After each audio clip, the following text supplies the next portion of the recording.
नाज़रीन, DGISPR साहब ने जाफ़र एक्सप्रेस वाक़ये पे जो प्रेस कॉन्फ्रेंस की, उसमें उन्होंने कुछ शिकवे-शिकायत भी किए, कुछ लोगों को ज़िम्मेदार भी ठहराया और आगे चल के बड़ी एक रद्द-ए-अमल का एक अंदिया भी दिया। DGISPR साहब की प्रेस कॉन्फ्रेंस में किन-किन लोगों के लिए क्या-क्या मैसेजेस थे, ये हम शामिल करने जा रहे हैं आज के प्रोग्राम में। DGISPR साहब की जो प्रेस कॉन्फ्रेंस है, उसके रद्द-ए-अमल के तौर पे ये कहा जा रहा है कि हुकूमती जो बड़े वुज़रा हैं, उनमें बड़े नाम हैं, वो मुस्तफ़ी होने जा रहे हैं। इस बात में हकीकत है या फिर ये कोई झूठी कहानी है? पाकिस्तान तहरीक-ए-इंसाफ 9 मई, ये जो सानहा-ए जाफ़र एक्सप्रेस है, भारत, ये सारी जो चीज़ें हैं, इनका आपस में क्या ताल्लुक है? पाकिस्तान तहरीक-ए-इंसाफ के लिए भी एक बहुत बड़ी खबर है, आपको खबरदार रहना है और होशियार रहना है। पाकिस्तान तहरीक-ए-इंसाफ के लिए दोबारा फिर तो नहीं कोई सख्त हाथ होने जा रहा, इसकी डिटेल्स भी शामिल करेंगे हम आज के प्रोग्राम में। नाज़रीन, प्रोग्राम का बाकायदा आगाज़ करते हैं। इंतहाई अफ़सोसनाक वाक़या, जाफ़र एक्सप्रेस का अगवा होना, हमलावरों ने जो मग़वी हमारे मुसाफ़िरीन थे, अप्रोक्सिमेटली कुछ 400 के करीब तादाद थी।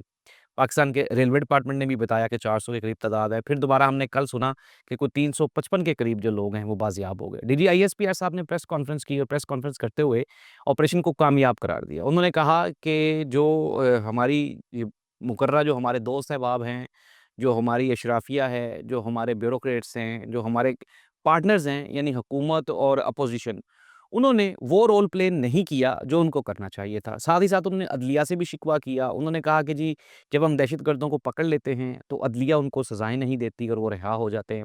साथ ही साथ उन्होंने ये भी कहा, उन्होंने कहा जी कि अब जो रूल्स हैं गेम के, वो चेंज हो गए हैं। अब आगे क्या होगा, ये हम डिसाइड करेंगे। नाज़रीन, DGISPR साहब ने ये भी कहा, उन्होंने कहा जी कि जो ये जो मुल्की मामलात हैं, सलामती का मसला है, ये सिर्फ़ और सिर्फ़ ज़िम्मेदारी कानून नाफ़िज़ करने वाले और अमन नाफ़िज़ करने वाले इदारों की है। तो DGISPR साहब की जो प्रेस कॉन्फ्रेंस थी, उसमें उन्होंने डायरेक्टली, इनडायरेक्टली हुकूमत को, अपोज़िशन को, सियासतदानों को, अदलिया को, इवन कि उन्होंने सोशल मीडिया को भी शिकवा और शिकायत का निशाना बनाया। अब हम आ जाते हैं नाज़रीन, ये तो थी DGISPR साहब की प्रेस कॉन्फ्रेंस। उन्होंने ये भी कहा कि rules of the game change हो गए। इस पे एक हुकूमती बड़े सहाफ़ी हैं, उन्होंने कहा कि ये सारे का सारा जो मलबा है ना, ये PTI पे गिरने वाला है। अता तारड़ साहब, जो कि इन्फॉर्मेशन मिनिस्टर हैं, उनका जो ट्वीट है, उन्होंने ये कहा, उन्होंने कहा जी कि इंडिया, DLA और PTI, इन तीनों ने मिलके ये सारा जो है, ये खेल रचाया सोशल मीडिया पे। इसके अलावा तलाल चौधरी साहब, जो कि जिनको अभी रिसेंटली दाखिला का कलमदान मिला है, उन्होंने कहा जी कि पाकिस्तान तहरीक-ए-इंसाफ और सोशल मीडिया पे जिन लोगों ने ये सारा कुछ रचाया है, उनके साथ आहनी हाथों से निपटेंगे। साथ ही साथ नाज़रीन, ख्वाजा आसिफ साहब ने जो ट्वीट किया, उसमें उन्होंने पाकिस्तान तहरीक-ए-इंसाफ को मुर्द-ए-इल्ज़ाम ठहराया। इसहाक डार साहब ने ट्वीट किया, उन्होंने पाकिस्तान तहरीक-ए-इंसाफ को मुर्द-ए-इल्ज़ाम ठहराया। और जो हुकूमत के जितने भी वुज़रा और मुशरा हैं, उन्होंने ये जो सानहा जाफ़र एक्सप्रेस हुआ है, उतनी तनकीद शायद BLA पे नहीं हुई, जितनी PTI पे की गई है हुकूमत की जानिब से। अब जो हम आगे बढ़ते हैं और मैं आपको बताता हूँ कि ये तो हो गया हुकूमती रद्द-ए-अमल। होना क्या चाहिए था या हुआ क्या? हुआ ये कि अगर यही सानहा किसी बड़े मुल्क में होता, किसी यूरोपीय मुल्क में होता, किसी मग़रबी मुल्क में होता, जहाँ पे अवाम से मोहब्बत और कदर की जाती है, जहाँ अवामी मैनेड, वहाँ पे सबसे पहले जो सलामती कौंसिल की मीटिंग थी, वो होनी थी, ऑल पार्टीज़ कॉन्फ्रेंस होनी थी, वज़ीर-ए-आज़म, वज़ीर-ए-दाख़िला और जो हुकूमती जो बड़े ओहदेदारान थे, उन्होंने ऑन बोर्ड होना था, उनको एट द स्पॉट जाना चाहिए था। नाज़रीन, पाकिस्तान में ये जो 400 लोग अगवा हुए और हुकूमत की जानिब से 2 दिन की एक लंबी खामोशी इख्तियार की गई। अब 2 दिन के बाद जब ये ऑपरेशन कंप्लीट हो गया है, तो हुकूमत सारे का सारा मलबा पाकिस्तान तहरीक-ए-इंसाफ और सोशल मीडिया पे डाल रही है। अमेरिका, चाइना, बरतानिया, जो बड़े ममालिक हैं, वो इस सानहे की मज़म्मत कर रहे हैं, लेकिन हमारी हुकूमत हुकूमत जो है, वो इसको पॉइंट स्कोरिंग के लिए एंटी PTI एजेंडे के तौर पे इस्तेमाल कर रही है। अब पाकिस्तान तहरीक-ए-इंसाफ जो है, उसको खबरदार भी रहना है और होशियार भी रहना है। नाज़रीन, अगर हम पाकिस्तान तहरीक-ए-इंसाफ के रद्द-ए-अमल की बात करें, इमरान खान का जो बयान था जाफ़र एक्सप्रेस के वाक़ये पे, इमरान खान ने ये कहा कि जो नाराज़ बलोच रहनुमा हैं, उनसे बातचीत की जानी चाहिए। आज पाकिस्तान तहरीक-ए-इंसाफ की जानिब से जो खोसा साहब, लतीफ़ खोसा साहब हैं, उन्होंने कोर्ट के बाहर मीडिया से गुफ्तगू करते हुए कहा कि हम इदारों पे तनकीद कर रहे हैं, हम इस वाक़ये की तनकीद कर रहे हैं। हम ये नहीं कह रहे कि हम जश्न मना रहे हैं, हम खुश हो रहे हैं, हमें तो अफ़सोस है। लेकिन जो ज़िम्मेदारान हैं, वो कहाँ खड़े हैं? तो नाज़रीन, ये परसेप्शन कायम करना कि ये सारी की सारी ज़िम्मेदारी पाकिस्तान तहरीक-ए-इंसाफ की है, ये सरासर ज़ुल्म और ज़्यादती है। अब पाकिस्तान तहरीक-ए-इंसाफ जो है, अगर हम बात करें, ये फरवरी 2024 के इलेक्शंस की, तो अगर तो हम फॉर्म 45 की बात करें, तो पाकिस्तान में 75% जो वोट है वो पीटीआई को पड़ा। अगर हम फॉर्म 45 छोड़ भी दें, फॉर्म 47 जिसके ऊपर ये हुकूमत बनी है, अगर हम उस पे भी बात करें, तो भी 50% जो वोट हैं वो पीटीआई के हैं, क्योंकि नेशनल असेंबली की सबसे बड़ी जो पार्लिमानी जमात है वो पाकिस्तान तहरीक-ए-इंसाफ है, अनटिल अनलेस कि अभी तक उनको मखसूस नशिस्तें और जो और भी सेनेट में उनकी जो रिप्रेजेंटेशन है वो नहीं है। इसके बावजूद भी पाकिस्तान तहरीक-ए-इंसाफ इस पाकिस्तान की सबसे बड़ी सियासी जमात है।